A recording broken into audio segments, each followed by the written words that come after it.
মূল লক্ষ্য যখন আমাকে এই বিষয় নিয়ে চর্চা হয় 5 বছর আগে, তখন আমি বলেছিলাম শিক্ষা হচ্ছে জাতির মেরুদণ্ড, আর ছাত্রছাত্রীরা হচ্ছে আমাদের পরিবার এবং দেশের ভবিষ্যৎ।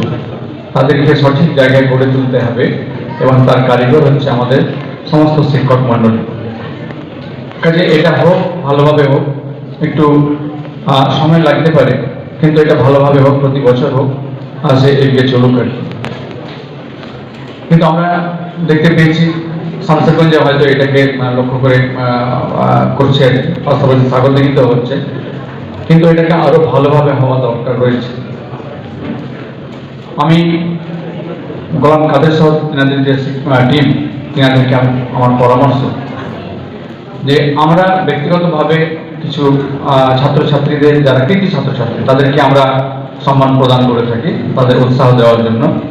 কিন্তু যদি আপনাদের মাধ্যমে সেই কাজটাও হয়, তাহলে আমরা করলাম না, আপনাদের মাধ্যম দিয়ে আমরা করলাম, তাহলে আমরা গোটা এলাকাটাকে পেয়ে যাব। কারণ আপনাদের এই ট্রাস্টের মধ্যে অধিকাংশ শিক্ষক শিক্ষিকা রয়েছেন, কাজে এটা পেতে আমাদের খুব সহজ, বা কিভাবে এই শিক্ষাকে আরো ভালো জায়গায় আমরা ভালোভাবে ছাত্রছাত্রীদের তুলে দিতে পারি। তো সেই জায়গাটা কিন্তু আমাদের শিক্ষকদেরই। তো সেই সঙ্গে আমরা বিভিন্ন মনীষী সম্পর্কে আমরা জানতে পারি না, তো সেগুলো নিয়ে যদি আমরা চর্চার মধ্যে থাকি, আমি ইতিপূর্বেও এর আগেও বলেছিলাম যে এগুলো নিয়ে চর্চা থাকা দরকার।